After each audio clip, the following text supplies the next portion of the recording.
You're listening to Beat Autoimmune and Thrive, the podcast all about reversing and preventing autoimmune conditions so you can live your most vibrant life as soon as possible. We talk about autoimmune root causes, actionable solutions, and inspirational healing stories. I'm Palmer Kippola, and I used to have MS. Today, I'm an author, a speaker, a functional medicine certified health coach, a pickleball player, and nature lover who's helped thousands of people reclaim their health and their best lives. Let's dive into this episode. I am super excited. Dr. Mindy Pelz is in the house. She is a complete holistic healthcare practitioner who has a thriving practice in Silicon Valley, right here in my hometown. And it turns out we're both from the same hometown in Southern California, right? Very, very close. I had the privilege and honor of meeting Dr. Mindy at a health influencer conference that we both attended. And I just knew from the outset that we were really, really going to get on. We both are super passionate about what we do. And in part, Dr. Mindy has her own story. I had been diagnosed with MS at 19, but Dr. Mindy was diagnosed with chronic fatigue at age 19. So she had become severely ill. She experienced severe fatigue, brain fog, muscle wasting, and so forth. And doctor said there was nothing she could do, but she knew that was nothing could be further from the truth. So that started her mission to help people, help us take back our health. So Dr. Mindy, I know you're an expert in fasting and keto, and that's why you're here. We can go in so many different directions, but I wanted to welcome you to this interview. Yeah, no, thank you. Anytime I get an opportunity to share the power of the human body, like we need to give people their power back, and what you're doing is incredible. So thank you for having me. Oh, it's absolutely my pleasure and my privilege. And so what we're talking about now is healing with food. But what we need to expand that to is the idea of healing without food, because we are a modern society that's just used to eating all the time. We have really become, access to 24-hour feasting, and that is just throwing us into a tailspin of hormonal imbalances and obesity, and all of these factors are risk factors for autoimmune conditions. So what I'd like to dive into specifically today is the ketogenic diet and meal timings. I know there are profound benefits with a ketogenic diet, but where would you start with somebody who is kind of new to this whole idea of a ketogenic diet? Is it right for them? And so forth. Yeah, awesome. I think that the first mindset shift that needs to happen is that we have to stop asking ourselves, like, what's the perfect diet? And we need to really just address two things. When are we going to eat, and what are we going to eat? And I think so much emphasis has been on what we're going to eat, but just these are both of equal importance. So we need to also be talking about when are we going to eat? And this is where fasting and the ketogenic diet really come into play, because I love what you were saying, like, let's bring down the refined carbohydrates, let's bring down the sugars, the bad oils. Those kind of things are great to start with what you're going to eat. But I also think we need to start moving to more of like a fasting, what I call a fasting lifestyle. That fasting is a healing process. And if you can get your body more experienced with it, you can accelerate healing like better than working with 100 doctors. Like, you have the most miraculous doctor inside of you. That doctor's just waiting for you to start to build a fasting lifestyle so that you can tap into it. Oh, that was so beautiful. And speak from your own personal experience, will you, for a moment? Has fasting made a difference in your own health journey, in your own life? Yeah. So here's sort of the two places in my life that I've used both of those concepts. One was, like you said, when I had chronic fatigue, I found myself in a doctor's office who didn't believe in me. And basically they said, take these meds, drop out of school, nothing's going to, you're done. Let's just see what happens. But I was 19 years old, so that was a little daunting. And luckily my mother took me to a holistic MD who put me on what he called the Candida diet, which really was the keto diet. We just didn't know, we just didn't call it that. So, and I basically ate meat and vegetables and fat. and that's what I ate. And I went from a state where I couldn't get out of bed to within 3 to 4 weeks, I was back on a plane, back at school, like able to go to classes. It was transformative. And so that part was really really helpful. Now, fast forward to, and that's why I kind of stuck with that. That was my 20s. I sort of stuck with that. But fast forward to my 40s, when my hormones, I started to go into that perimenopause state. Like many women, I started to hold on to weight. Like I was like doing all the same things, but I just felt like my jeans were tighter. The scale was going up. I didn't really like that. I wasn't sleeping. I started getting night sweats really bad, and like hot flashes, depression, anxiety, like all the classic menopause symptoms. But I was still eating a fairly clean diet. So I couldn't quite figure out what I was missing. And that's where I leaned into more fasting. And once I started to build myself a fasting lifestyle, I started with intermittent fasting. It was really incredible to see how quickly the body could normalize and the body could heal. So that's why I always say I was technically eating all the right things in my 40s, but I still had symptoms were emerging, and I didn't know how to stop them until I really leaned into fasting in a big way. That is so powerful. And I just want to pause you right there, because you're speaking to a group that I think everybody is just going like this. They're nodding their head in agreement. They know they've taken out the foods they know are inflammatory. They've found their food sensitivities maybe, and they're still not feeling great. They're still not getting their jeans to close or whatever it is. So I think that this could be the next level to consider, right? Yeah. And this is where I think, where you and I really connect, and what we're trying to do in the world is people, you were not taught how powerful your body was. If you stop and you think about it, from the moment a baby is born, what happens is we're taught, like, wash your hands and put all these vaccines and these antibacterial soaps on them, keep your baby away from everybody else. We're basically like taught fear. Mm-hmm. And every single time we've had an illness, we walk into the doctor's office and the doctor writes us a prescription or tells us it's time for a surgery. We're once again taught that the power of our own healing is on the outside of us. That's right. It's not within the inside. And what I want so desperately to do is give people the power back and say, guess what? You have this thing is incredible. It's incredible. It came designed with so many healing capabilities. Here's the problem. You just haven't been taught how to use that. You haven't been taught. It's like you have a Lamborghini and you forgot to go to the course where they taught you how to drive it. Yeah. And that's what things like what you are doing is we're teaching people how to use this incredible machinery they've been given. Oh, that is amazing. And just to touch on this, because our genes have not changed this quickly in the last 100 years, right? No. This is not a problem with our genes, folks.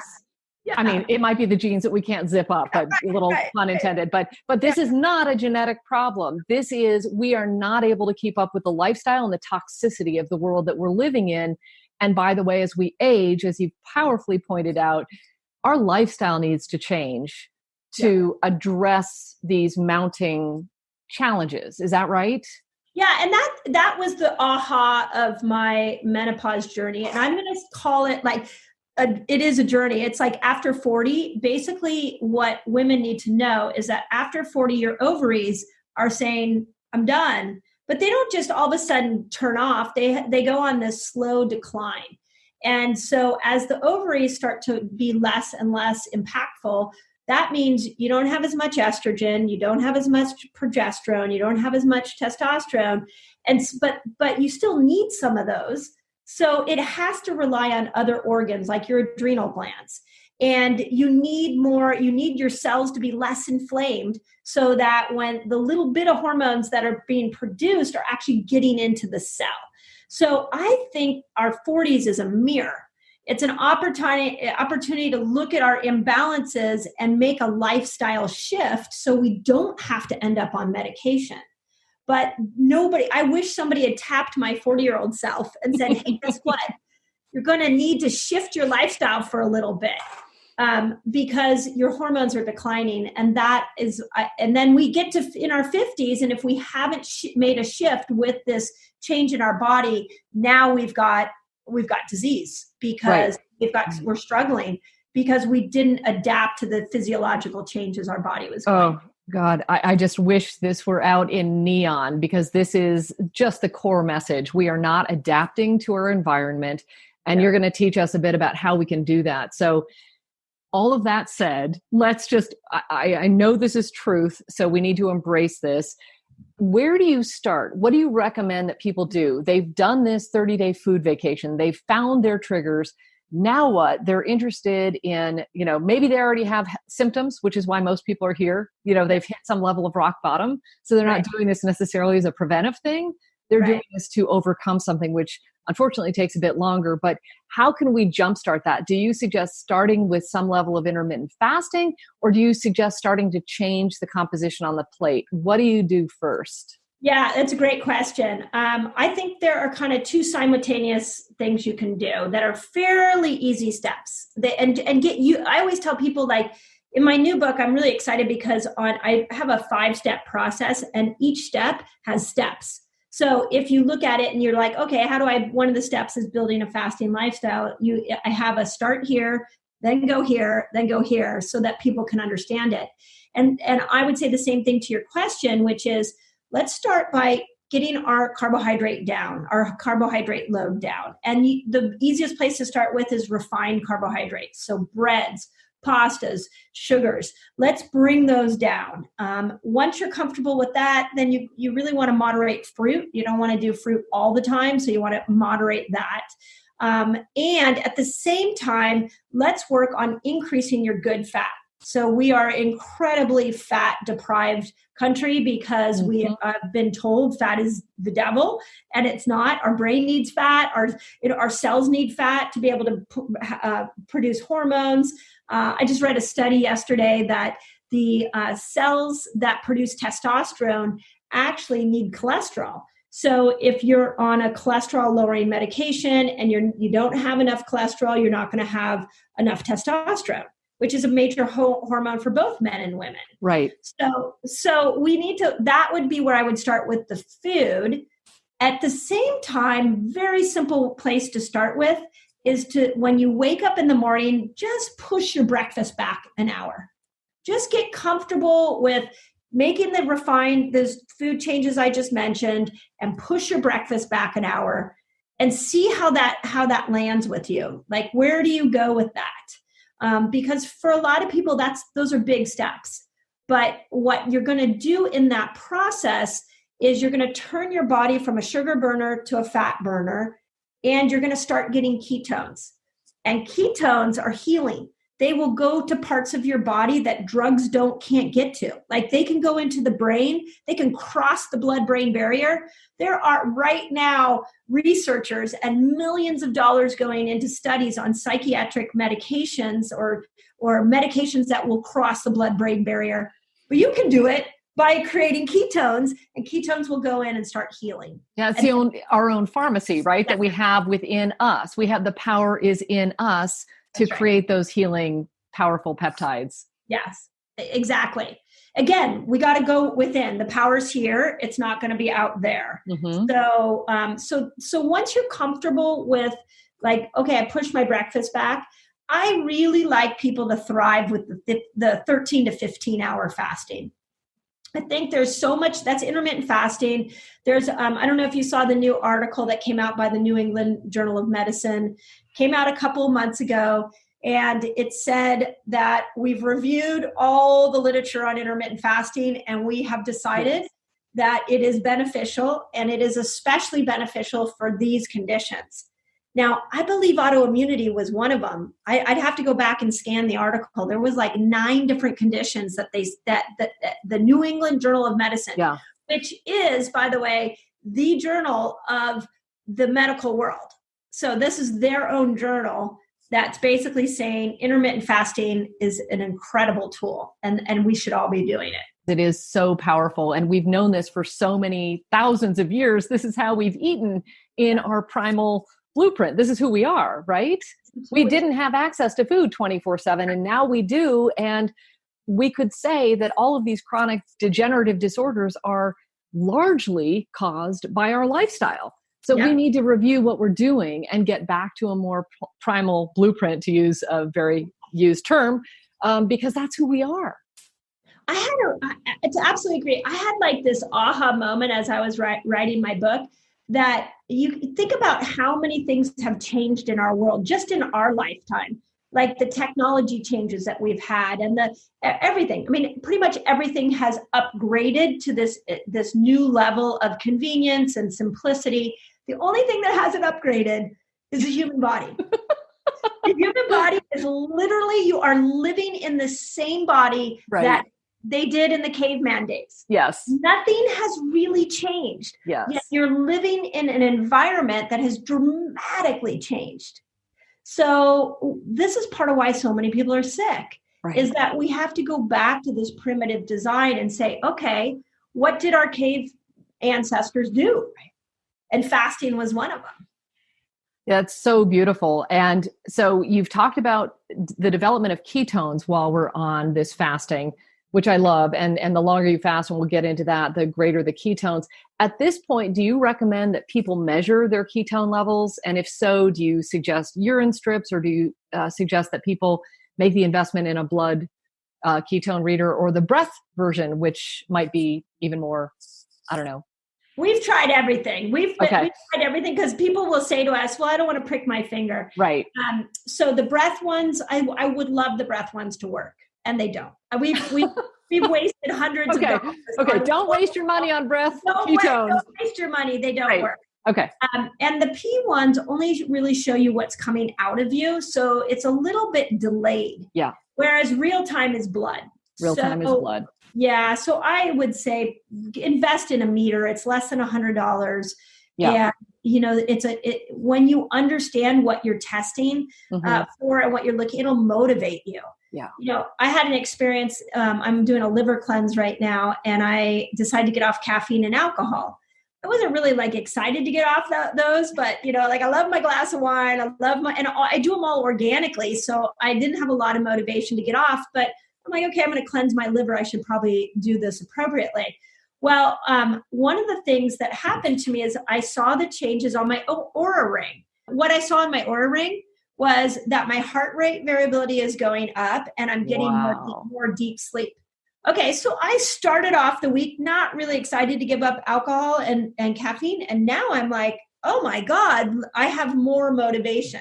So the same thing will happen when you have that ketone reader. You might be going, oh my God, who was that crazy lady that Palmer brought on that talked about fasting? Who is she? I don't even know what she knows. When you're hangry and you want food.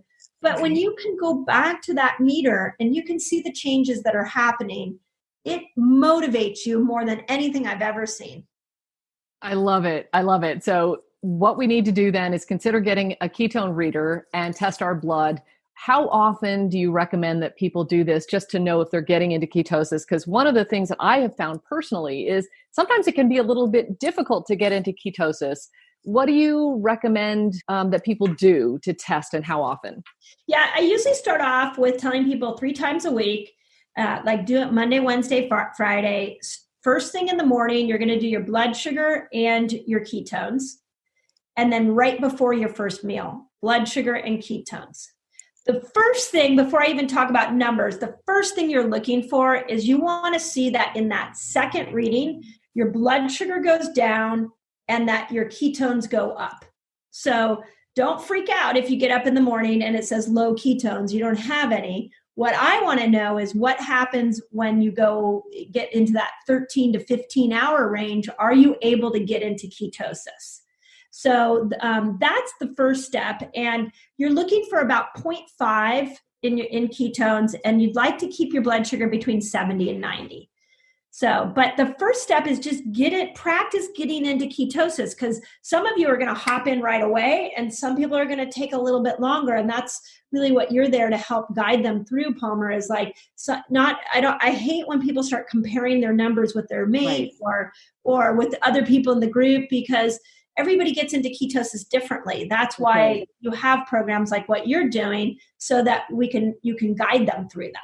Right. I have found frustratingly that men often have an easier time getting into ketosis and staying in ketosis. And those of us women over 40, let's say between 40 and 60, might have a little bit more challenge of getting there and staying there. But that's okay. That a 0.5 millimole measurement can be equally powerful as some guy who's saying, my level's 3. And there's no way to compare this. And let's talk about what you're feeling, the benefits. And before I go there, just in terms of making sure that you get there, is if you're not there at that 0.5 reading, is the answer to just extend your fast. Maybe let's do a 16-hour fast and then you measure. So this is all experimentation. Is that what you're advocating? Yes, exactly. So the first thing is, if you have a scale in your house, throw it away.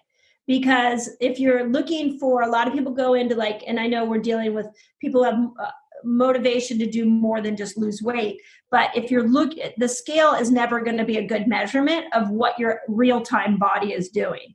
But the blood sugar reader it's a great measurement. So let's say you come to that second reading and you're like, oh, I'm still low. That's not good. And let's say you're not famished. Could you go a couple more hours? Could you go another hour and take another reading and see where that reading is at? And you'd be amazed that the longer you fast, the more those ketones go up.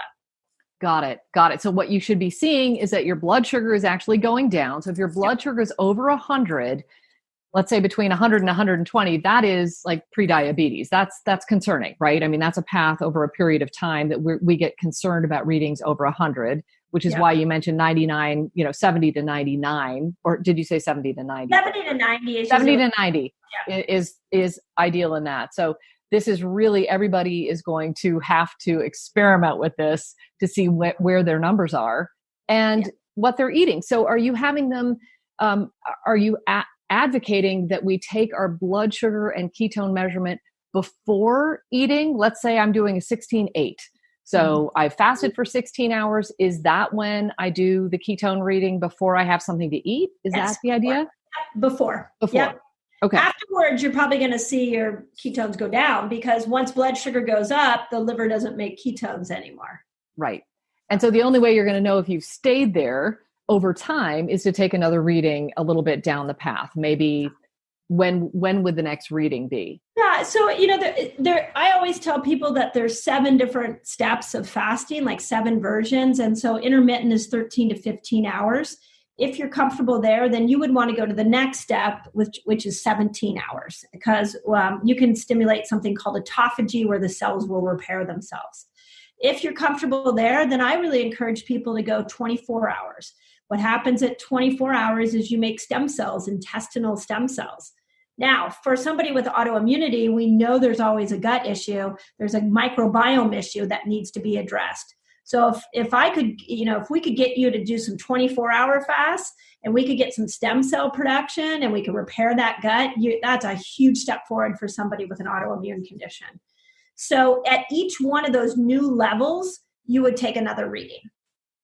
Got it. So at the end of 24 hours before you have something to eat, let's say you've extended your fast this long, maybe you're having 1 meal a day, you take that reading of your ketones and your blood sugar to see how you're doing. And then this is motivation to keep going, right? Yep.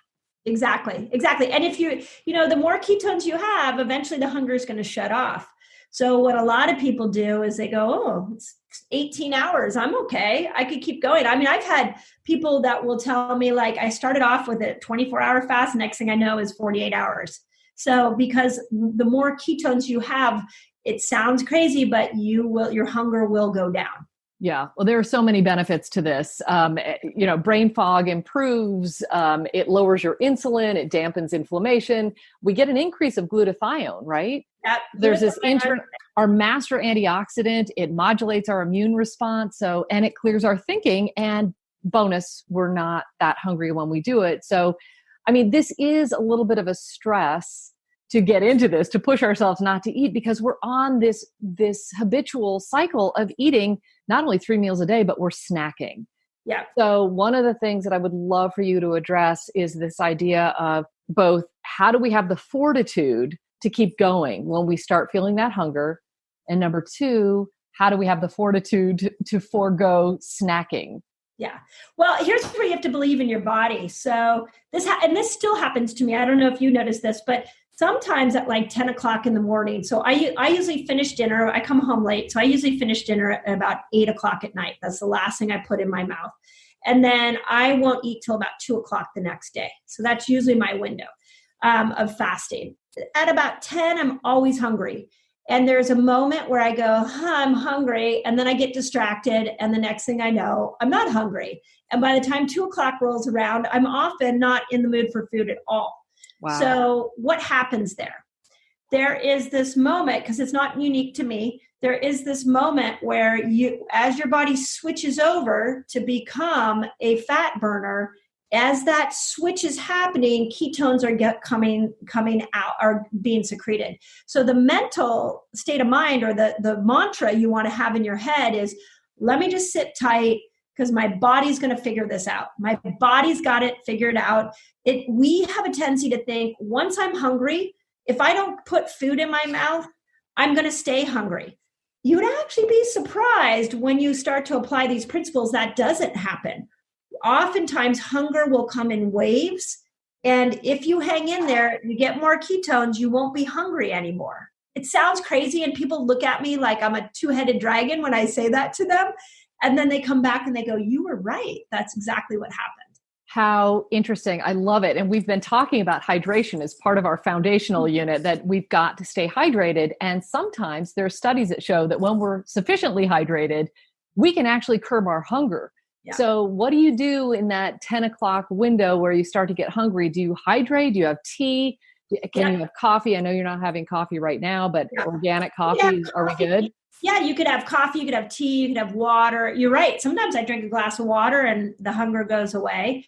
So keeping busy is really helpful. Mm-hmm. I think if you sit at home and you know food is really close to you, that's hard. So I always tell people to try to do that as they're pushing their fast back. Sometimes it's better to do it on a work day. Sounds crazy, but the busier you are, the easier it gets, because the mind wants to play tricks on you. I totally get it. I think all the things that we've been learning so far about mindset and having a mantra, I can do this. I've got this. My body is healing. I'm strong. All of those mantras and the right mental attitude is going to help carry us through this. But to your point about having the meter and being able to get the data is going to be so motivating that you're going to want to keep going. So this would be maybe the next step is, let's just stretch out our eating window a little bit. And once that gets comfortable, maybe we extend it a little bit farther. You get the data, and now this is such a powerful intervention. Do you agree? Oh, absolutely. And I love the idea of of a mantra, because one of the mantras that I use all the time is like, oh, my body's got it. My body knows what it's doing. So I have so much trust at 10 o'clock that the body's going to make the switch, and it knows what it's doing. And I think anybody who's been in a chronic illness situation, you start to question the power of your body. You start to have some distrust. Mm-hmm. And the doctors tend to reinforce that. But what fasting does, and we've got a group, our resetter group, we've got like 28,000 people in there now. We've got 125,000 on YouTube, and we all fast together once a month. And what I see people do is they start to believe in themselves again. And I would just throw that out there, as if you've been in a chronic situation, I get it. It's easy to distrust your body. But what the mantra will do is, if you can just say, my body's got this, my body's got this, my body knows what to do. It's almost like your body's just been there screaming at you, like, trust me, I want to heal you. I just need you to remove the food. I need you to remove the carbohydrates. And now I can go to work. And that's what it's waiting for you to do. Oh my God, that's so beautiful. It feels like that line about the one we've been waiting for is ourselves. If we will only just listen and give it a chance. So I know that it might feel stressful at first when we take food away because we're so used to it, but I invite everyone to just give it a try. This is just It's not a life sentence. It's not forever. There's a window of eating. This is our biology. We've been doing this for thousands of years. Let's just start to treat our bodies like they were meant to be treated. Absolutely. Absolutely. Yeah, I have a line in my book that I always say, we're waiting for the hero to show up and save us from our own health condition. But guess what? The hero of the day is you. You're the hero. And your body's just waiting for you to tap into this miraculous healing power. And then you get to save yourself. Nobody's coming to save you. You can save yourself. And you just nobody taught you how it works. You were given this incredible tool, but you weren't taught how it works, which is really ludicrous. It's not your fault. It's just nobody taught you how it works. And that's what you people like you and me, we're trying to teach people again. And you can save yourself. It is so empowering. I can't even, I've got chills all over my body. The passion that you have for helping people heal and getting their lives back is just incredible. I love this conversation. I look forward to having you back. There's lots more we can talk about. I would love to. Bring me back. Awesome. Thank you so much for your time today. Super appreciate it. And that's a wrap. Thanks so much for tuning in. If you enjoyed this episode, be sure to subscribe, share it with your friends and family, and if you feel inspired, please leave a quick review so other people can find it too. Now, if you want to beat autoimmune and thrive, make sure you sign up for my free video training at freeautoimmunetraining.com. That's freeautoimmunetraining.com, and watch the first video right away. Take good care. Bye for now.